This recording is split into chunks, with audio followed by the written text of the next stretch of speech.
welcome to the Learning Experience powered by CAST. I'm one of your hosts, Kelli Suiting. And I'm Luis Perez. And I'm Brian Dean. We are three educators here ready to break down barriers until learning has no limits. Let's do this.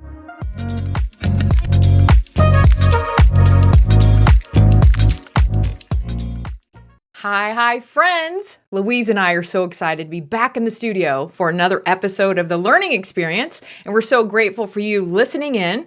So, hey, Louise, how's it going? Oh, it's going really well, Kelli. Thanks for asking. Yeah, good. I know we've both been super busy and in our desk space because as many people are today, many of us are fully remote working, which means we're in our offices, we have our spaces set up. And I have a confession to make. So some days I am leaning over my desk, so like hunched over by the end of the day without even realizing it is so painful even getting up out of my chair. Does that ever happen to you as a remote worker? Well, it happens to me all the time, especially because of some of the work that I do with accessibility work. I'm often looking at screens, for extended periods of time. So I've become more and more conscious of like positioning and how that impacts, your level of tiredness, your level of freshness to do the work. And I know we're going to get into this topic with our invited expert today, but when we think about ergonomics, which is a topic we're going to discuss today, we often just think about like your body. But for me, it also impacts my vision. Yeah. Because I need to make sure that like the monitors that I have are positioned at the appropriate level so that I don't have to be panning all over the place. And so probably one of the best purchases that I made are some monitor arms so that I can move the monitors up and down and have them at the right angle. So sometimes little things like that. Yeah. Because, I once made a change in my office where I changed the positioning of my monitors. And then like about 3 days later, I had a headache in the back of my head and my neck. And it was just from performing the motion that I was performing multiple times a day of like looking off to the side. So just being aware of those little things can make a big difference. How about you? What's the change that you've made? Well, I think ever since I started remote working, you've made me spend a lot of money because I do everything you do as far as your office space. So I've got the arms, I got all the things you told me to buy, that I've been doing it. And then what makes me wonder is, so are you cognizant of it before you're in pain, or is it at the end of your day? That's the thing, is that you are not always aware of it until it catches up with you, right? And at that point, then you either have to stop working or you have to take some sort of pain reliever, which I try to avoid, right? Because there's consequences to that for your body. So we do preach to the congregation with UDL that we want to be proactive. Yeah. So I think our guest is going to help us with that, right? Trying to be more proactive. That's right. Let's hope so. I know she has helped me many times in the past. So you're saying like if you can get up and move whenever you want to, and it's tough for us as adults, right? So imagine what our students are feeling when they're learning in spaces that are not designed for their bodies. Or even when we think about technology, like you said, Louise, it doesn't quite fit their needs, and just the discomfort and the pain that can create, which brings us to today's conversation. As you already mentioned, we're talking about ergonomics. If you've never heard of that word, ergonomics, I'm not going to tell you how to spell it. Our guest will maybe show you that. And ergonomics, like you said, Louise, is not just about our fancy chairs and our stand-up desk, but it's about how the way that we set up our environments that impacts our learning and our comfort and access for every single student. To help us unpack this, we've invited an amazing guest, Elisa Wern, who has many titles, but an occupational therapist extraordinaire who supports all learners, including those with more complex communication and physical needs, and who brings a deep expertise in not only universal design for learning, but also assistive technology. And she's here today to help us think about how something as simple as posture and positioning, or even our workspace setup, can actually be a UDL move. So, hey friend, welcome Elisa. Hello, thank you so much for having me. Again, if you can't tell, we're so glad that you're here. And I think once I heard your voice and saw your face on our recording, I instantly put my shoulders back. So Did did you do I. this? Yeah. I am cross. First thing that I did was uncross my legs because I'm guilty of that. Yeah. It's a natural response to most occupational or physical therapists is posture changes. Your maybe slant to the side changes. Yeah, we're used to that response. Geez, I wish I had that much power when I walked into a room like you have, Alyssa.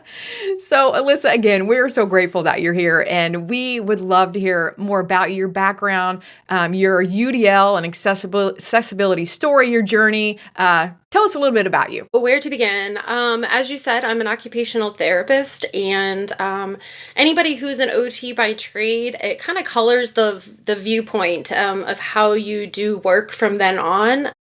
I am at year 25 in the field, and that for the most part of that, I've been working in public school system and then doing work on the side. And we see ergonomics certainly is an issue in all places, but I have kind of worked the gamut from preschool students up through in our state. They can stay in school till they're 22, but certainly I work with young adults.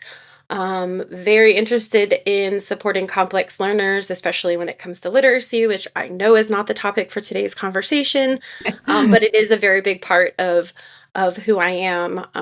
And certainly, as we walked through the pandemic days, which I know gives people some agita and PTSD to even think about, Yeah. ergonomics became a part of what I certainly focused in on. And I did many presentations with another OT that you all know, whose name is Judy Schoonover. Oh, yeah. And we kind of dug deep in that time period about how do we support learners in these different environments. And now we're back in semi-normalcy. And ergonomics is still a thing that we need to be very attentive to. Yeah. So what drew you to this work originally? Like, how do you come to it? Great. So every OT kind of has that origin story. And I worked, it may not surprise Kelly to know this, but I am a lifelong Girl Scout. And I worked at a day camp for children with disabilities all throughout high school, was kind of the co-leader of that my senior year. And that kind of set me on the path. I wasn't sure exactly what I wanted to do, but I knew it was gonna surround or involve students with disabilities in some way. And then I absolutely landed where I was supposed to be in working in the OT field, doing my prereqs. I got into that program and probably shouldn't have based on maybe my markers and things at the time, which confirms for me it was where I was supposed to be. Yeah, I love that. This is I don't want to throw you off, but I kind of am.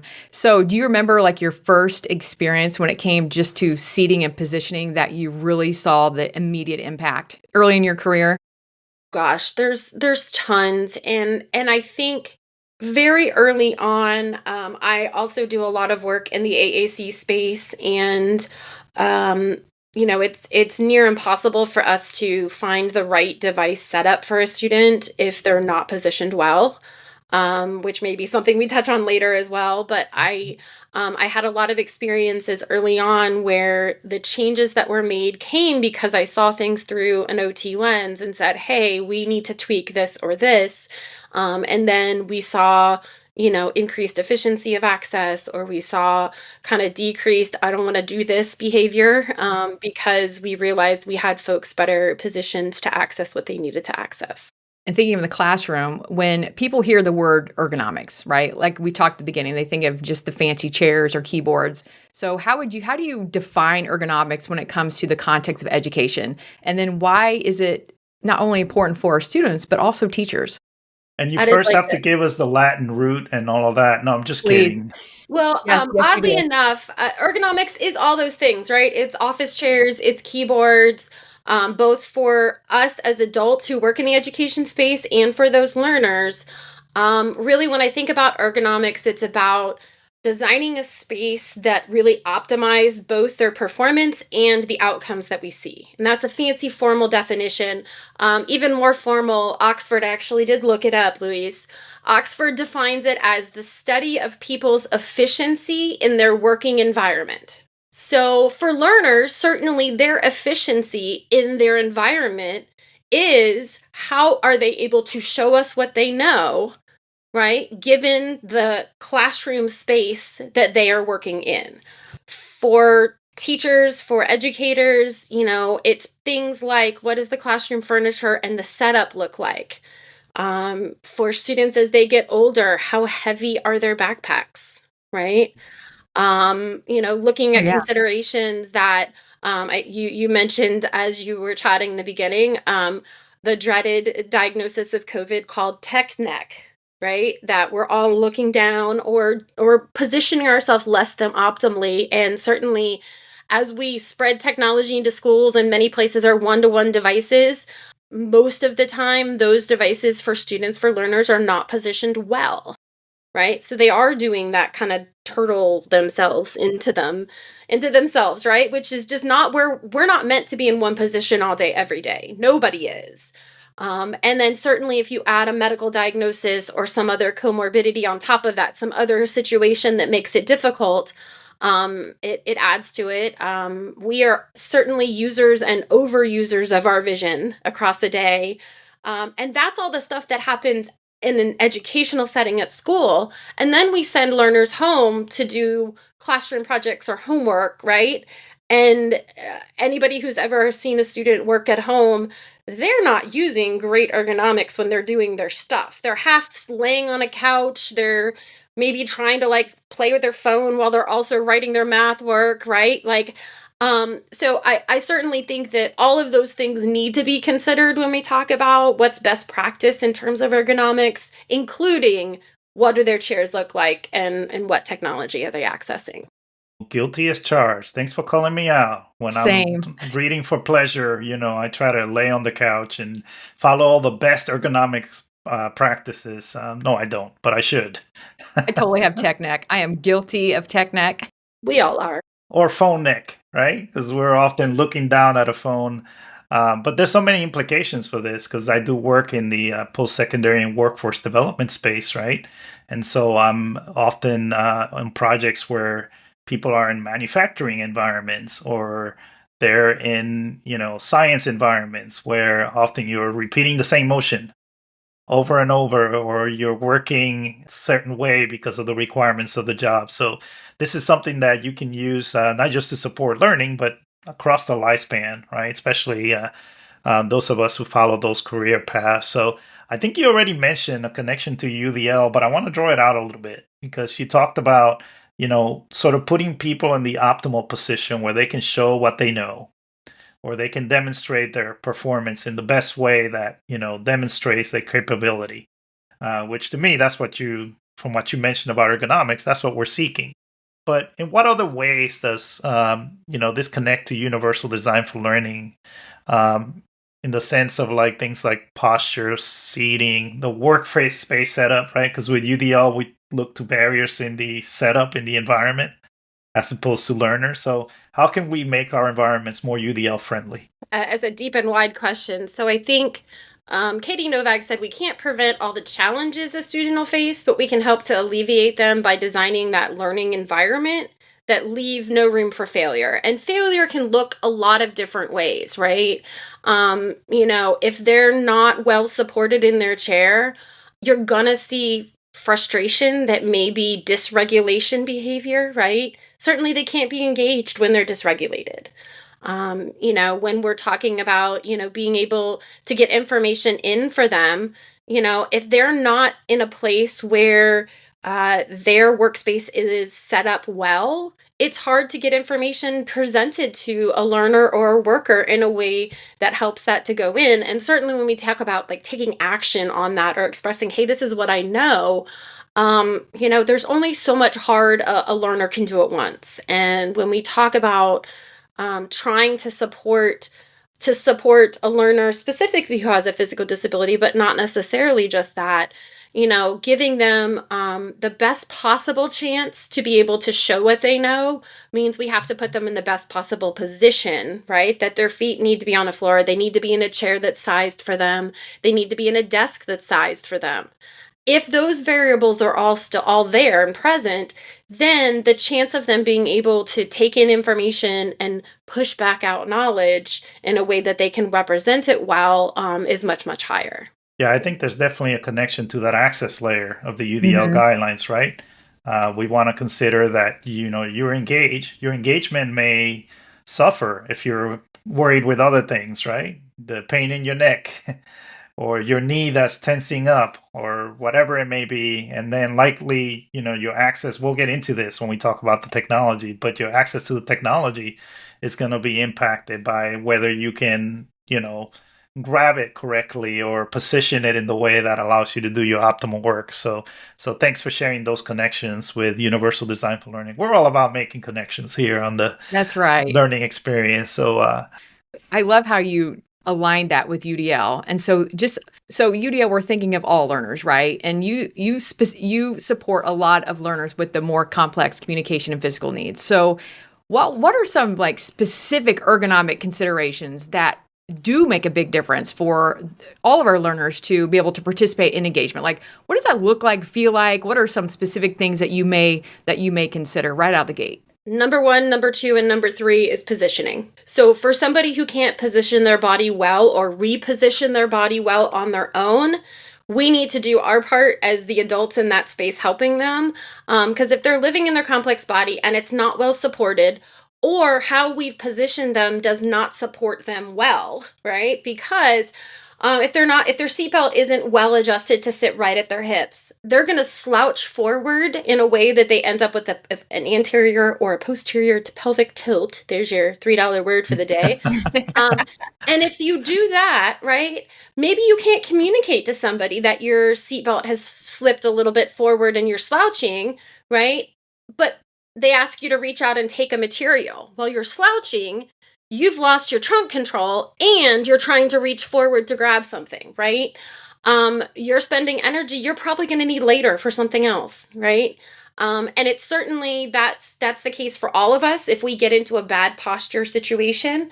But it's magnified and multiplied if we're talking about somebody whose physical situation, whether that's a visible disability or an invisible disability, that their physical body needs more support for positioning. And certainly remembering when we think about a learner's vision and their body movements, it's very unique to that learner, right? It's not going to look the same as the next person over. So we've got to be conditioned to look at their specific setup and to be considerate about things like glare, right? Is Mhm. that overhead light hitting just their desk area to where the book, if it's not propped up and positioned well, if they are not positioned well in proximity to the book or the device, right? All of those things, the materials, maybe their communication device, if they're using it, we have to look at all of those factors. And again, they're so unique to that individual. Mhm. And especially as learners are young and they're still learning their body,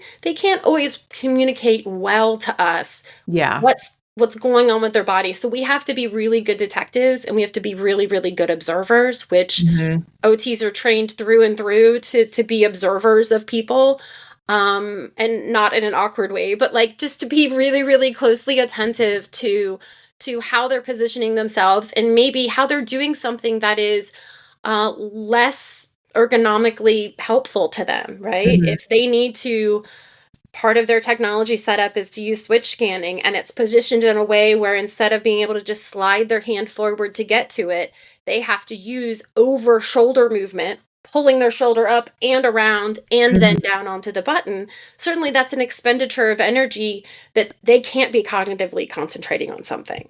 Yeah. What's your process of just gathering that student feedback as far as their own seating and positioning, knowing that we all do have different needs? Kind of depends on the age of the learner and their Mhm. own body insight. I have some really, really perceptive elementary school students that Mhm. know a lot about what worked for them, and I have some high school students that don't know what works for them or doesn't. Yeah. So I think part of it is me watching and me asking curious questions, right? How does your arm feel when, right? Yeah. How many times do you think you can do that over and over before your arm gets tired, right? Trying to take observations that we've made as therapists, and that could be a physical therapist, it could be a teacher of the visually impaired, somebody seeing in their space something that's less efficient than we think it could be, Mhm. getting their input on maybe does that hurt or not hurt. Sometimes that's the level of input we can meaningfully gather. And then we're looking at when they do they do it once, or can they do that action over and over and over again? Mhm. If Without we're pain. right, without us noticing pain, right? And if it's painful, they're going to stop doing it, right? That's the natural human inclination. Or they're going to find another way to do it, which may look less effective to us. Yeah. Um, And I think it's important for learners to sort of develop that language because, one of the things that we're doing with UDL is preparing learners for their future, right? And their future is beyond their time with us in K-12 or in, higher education. It's going into the workforce. And in the workforce is really where many of us are going to be at the same desk, the same machine, the same lab, etc. And so we need to teach our learners how to be observant and how to advocate for themselves and be able to have those conversations when they get there, because that's going to be crucial to like asking for accommodations that again allow you to continue to be part of that workplace and be able to do your best work. So I did want to throw a little piece since we're talking about ergonomics here. Not a lot of people know, but like the technology behind your smartphones, right? The touch technology that originally was developed because a graduate student had a repetitive stress injury, an RSI injury, while he was doing his dissertation. And as a result of that, that person started looking at alternatives for a keyboard and came up with something called Fingerworks. And of course, in 2005, a little company some of you may have heard of, Apple, bought Fingerworks. And of course, a few years later, we saw the iPhone with this technology. So Mhm.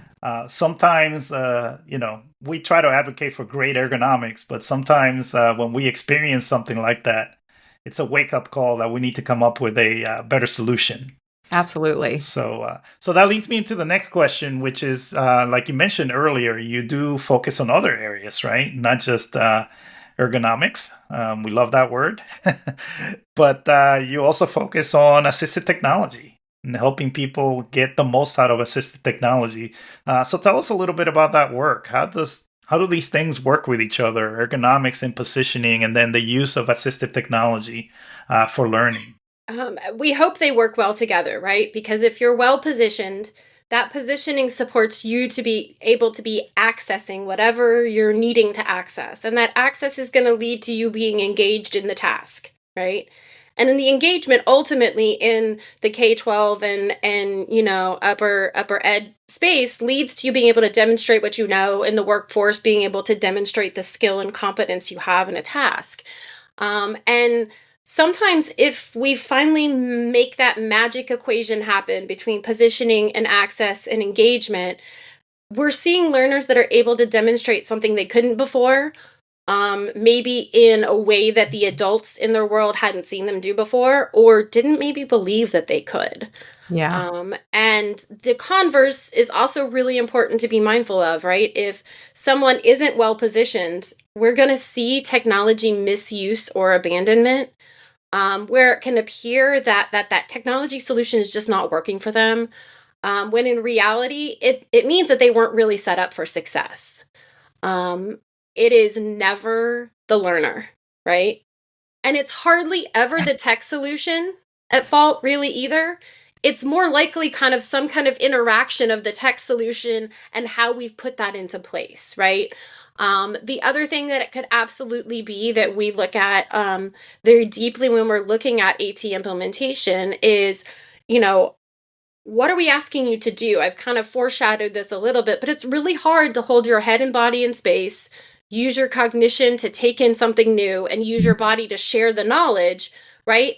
Especially for somebody with a complex body, it means that at least two of three of those really needs to be supported.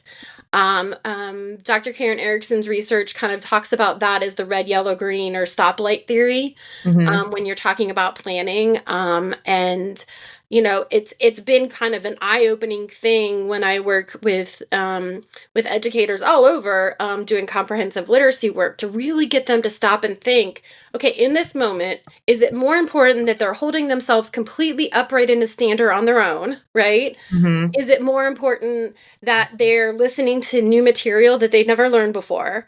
Or is it more important that they're showing us something that they know that's new with their communication device? Because to ask them to do all three at once is putting them Mhm. at a disadvantage. And again, which is not about them.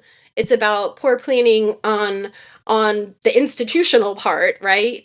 Where then it could appear they are disinterested, or they don't know it, or they don't care about knowing it. When in reality, we're just asking them to something to do that we would probably not ask of somebody who doesn't have a disability of some regard, right? Whether Mhm. that's an executive functioning disability from a traumatic brain injury, or a physical disability, or attentional deficits. Like, we would never set them up and say, do three really hard things at once. And yet we Mhm. do that for learners day in and day out.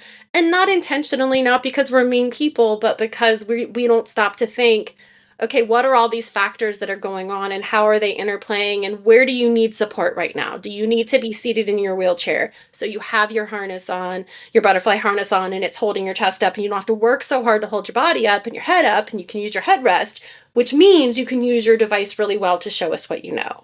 And sometimes it may be that you need a specific mount, right, to make sure that you elevate the interface and people are able to use it. So there's a lot that goes into it. And you just reminded me that, like, I'm a Bookshare user. So for those of you who don't know, Bookshare Mhm. is a service for people with print disabilities, where you can get access to textbooks and other materials, right? So that you can access them with different types of technologies like text to speech and screen readers and so on. And something that's really interesting is when people think about Bookshare, they think the print disability is only vision or processing related, Mhm. right? But the ability to hold your head up and to be able to hold the book and Turn to the pages of the book. Yeah. Yep. and be able to, yeah, do all of those things, that's also print disability because it's preventing you from accessing print. So I just want people to think more broadly that it's a wide range of people that can benefit when we think about, like, positioning and stress, right? Because this is physical stress when you're having to spend all of that effort and energy. Yeah, that's right. And you know that Louise and I really appreciate you uplifting the knowledge and conversation about the barriers not in our learners, right? It's about our design. And you spoke that beautifully. And so we've been talking a lot about ergonomics when it comes to students with disabilities, but thinking of the classroom setting, what are some common misconceptions, well, actually common ergonomic missteps you might see in a classroom? And then as an educator, how can I proactively reduce barriers from learning for learners by addressing those kind of ergonomic missteps? So, Luis touched on this really early on. We're asking our learners to do incorrect use of their eyes for far too long for sustained tasks. The AOA, which is the American Optometric Association, um, puts out a 20-20-20 rule, right? We should be taking a 20-second break every 20 minutes and be looking at something at least 20 feet away. If we think about the structure of even a kindergarten classroom, right? We're barely hitting that little marker where maybe they're changing stations at 20 minutes and giving their eyes a shift break. But then you think about a secondary classroom, which is lecture based, that they're maybe sitting and listening. Very rarely do I ever see an educator say, okay, wait, we just need to take time out and give our eyes a break because I know we've been looking at the screen for too long. It just doesn't, we're not modeling that. And certainly that's in every classroom, that we could do a better job of that. And we have seen a lot of movement in that space. Pun intended, I guess, of having different ways that people could sit or not be sitting in a classroom, having a better use of alternative seating options. But certainly, we're not made to sit for very long in any one Mhm. position, without us seeing, there being an issue. And I think, when we're talking about all learners, if we could do more for how they're holding themselves in space in a seated position and for what length of time and what we're doing with their vision, right? Mhm. I think we're well on the way, and that is every kid, every learner in every space modeling that as the adult in the space and teaching those strategies. You're sitting and working on your computer and writing a paper at night. You need to be 20 20 20, right? Mhm. So I think modeling those practices of, you've been sitting for a little bit, using a timer or something else to remind you to just even go get up and get a drink of water and come back. I think, in terms of our larger spaces, we know we also have adults that are working as educational support professionals, that are responsible for doing transferring care of students all day long. And their ergonomics are incredibly important in order Mhm. to make sure that we are reducing the risk as much as possible of there being some kind of workplace injury. And yes, it's because I don't want that adult to be injured at work, but I Mhm. also know those adults play such a pivotal role into our learners having a successful outcome at school or as Mhm. job coaches in the workforce. So that means if somebody gets injured, then maybe that learner's without that one person that they have a really strong rapport and relationship with. And is so pivotal to someone being willing to advocate for what they need across their day. Mhm. I'm not going to get super nerdy on you, but I can give you the link of a research study. Love it. The prevalence of MSDs, which musculoskeletal disorders, among teachers. Anybody want to take a guess at what the current, what is this, 2024 prevalence is? Percentage of teachers who have reported some kind of musculoskeletal disorder. Whatever Ooh. I'm thinking, I'm sure it's going to be higher. So what are you Yeah. thinking? I s 60? 65. Sorry, Luis. 65%? Pretty close, 68. Wow. We were in the ballpark. You were in the ballpark. Probably the highest prevalences are things like the neck and the lower back. Yeah. And then from there, it just kind of slides down, shoulder, upper back, knees and ankles, wrist, Yeah. depending on the job you're doing. But again, if Mhm. we think about that, almost 70% of our teachers are reporting some kind of musculoskeletal disorder from the work of doing their job. Yeah, wow. I think my girlfriend gets that just from the books she has to carry to school. Yeah, right. Whenever I grab them. The heavy backpack. Yeah. That Yeah. backpack thing is no joke. I'm thinking, "Oh AOTA my has gosh." a guidance document for what backpacks should weigh based on the age of students, and Oh I my gosh. certainly think we're not doing our due diligence there. Given Yeah. the amount of textbooks that are digital now, you would think it would be slightly Yeah. better, and I Yeah. think we've seen some improvements, but we've got to protect the educators in the field, the educational support I love professionals, that. our paraprofessionals, and then Mhm. ultimately, when we're protecting those two groups of people, it means that they are being good models for our learners. Oh, I love that. Yeah, I I do love love that that. you're highlighting that, we've talked a lot about learners, but it's also protecting our staff, right? So that Mhm. they can do their best work with supporting learners. And I also think what you mentioned with the 20-20-20 rule, it's good instructional design, right? Because it's good for your body, but it's also good for your mind to take a Mhm. break and be able to synthesize what you've just been listening to for a while and think about like ways you can apply it and so on. So having that cognitive break is also very important and part of a UDL infused or inspired design. So I love that you've highlighted that. So we're getting to the end here, and we always like to leave people with something that is, you know, I can do tomorrow or even in the next half hour. So what would be a tip, something that maybe we haven't discussed already, or that maybe people often ignore, that you would share with people? I think if you're working with younger learners, being open to more options, because a lot of times we think, oh, well, we need to teach them how to be a student. Being a student means sitting in your desk doing your work. But a lot of our learners can be just as productive, if not more, if you hand them a clipboard and say, go lay on your stomach somewhere in the classroom and do your math worksheet. Does Mhm. that work for every single learner? No. But for a lot of our learners, it gives them a positional break. And again, does it have to be that specific strategy? No.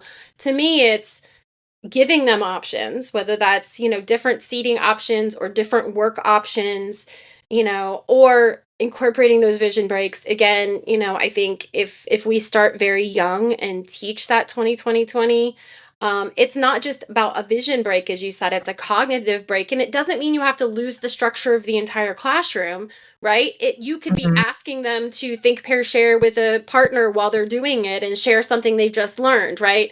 We can allow movement that is still purposeful, but then bring them right back after that brief minute where they've gotten a movement break, a little bit of a vision break, a cognitive break, and they got some application of learning. Mhm. And certainly, I'm very mindful of the number of injuries that are happening. Repetitive Mhm. stress injuries, those RSIs are huge worker comp, kind of issues across the workforce, especially Sure. in education. And the more that we could do to protect ourselves as the educational professionals, and that means, again, practicing what we're preaching. That means Mhm. being mindful of how we're sitting. It means mindful of, getting up and taking a movement break and encouraging our learners to do that. And that you don't have to do that at the expense of having an engaged classroom, right? It's Mhm. it's a both and, not an either or.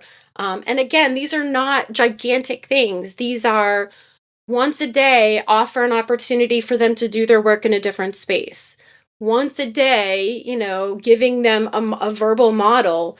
Oh man, my back's kind of hurting because I've been sitting at the computer for a minute. Okay, I think Mhm. everybody just needs a stretch break, right? We're just talking Yeah. about little changes, and little changes really do add up. It's how we learn a new habit, it's how we do anything. And that's true for ergonomics as well.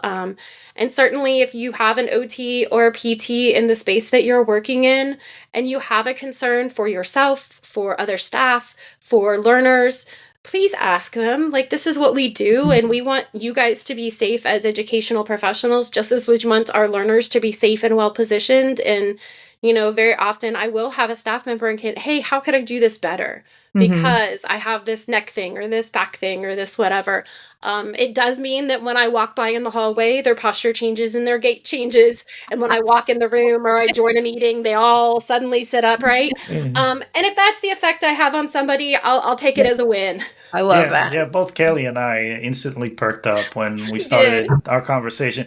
Also, don't forget shoes. I know that shoes can be an issue too in terms of like balance, but also like the way that it positions your back and so on. So I'm very mindful because I go to a lot of conferences, and as you know, at conferences, you have to walk from one side of the exhibit hall to the other. And Kelly knows this from being a presenter as well. And so be mindful of those shoes, right? That sometimes you just have to wear the dorky sneakers just so that There you are can get through tons the of shoes day. out there that are not dorky for women and men. I'm keeping my heels, friends. I'm keeping And my heels. And you can do that, but then when you're having back pain on day 2 of a conference and you ponder why, it might have some part of why. I love that. Well, and you can, they're getting better looking too. So we can Yes. have both. We can have ergonomics. Block heels are better than high heels, Now and everyone's gonna look at our shoes, Luis, boots next are time we're out better and about than presenting. heels. And certainly if you are already have height, you don't need to add more height.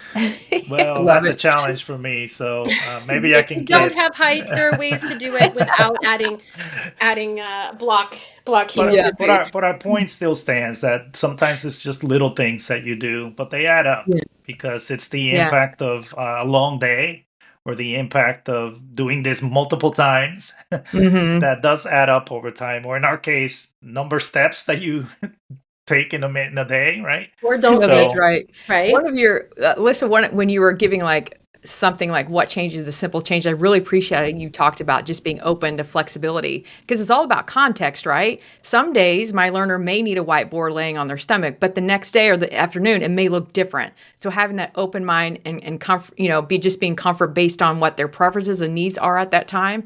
I feel like I am sitting up straighter. I'm already looking around at my desk space. I'm sure Louise as well. He's gonna give me something. I have to spend more money. But as we wrap up here, we always kind of ask one kind of off the wall question. And okay, so here, this is it. It's not really off the wall, but do you ever find yourself slouching, Elisa? And I want to witness it one day. Do you ever find yourself just like, oh my gosh, if my OT friends saw me do this, they would be mortified? 100%. Okay. 100%. There's a reason those of us who are in the OT field or the PT field that we are. We don't always make the best patients or clients ourselves. So absolutely we do. And I think, it's good to know that like A, we're all human, and B, like these are all very universal, common experiences. And that's why it doesn't matter. Are you a student with a disability? Or are you a student who doesn't have a visible or non-visible disability? It means like we're just doing what's right by our bodies. And to me, that's always going to put us out on top in terms of engagement. I'm way more engaged when I am positioned well, and that is true across the board. I have yet to meet a learner for which that does not apply.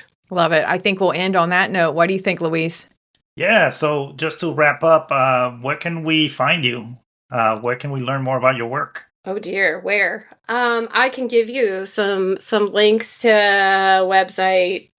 We'll put it in the show notes. What do you think? In the show notes that you can add. Absolutely. Sounds perfect. Thank you, Elisa. This has been wonderful. Of course. Thank you for having me. Thank you so much.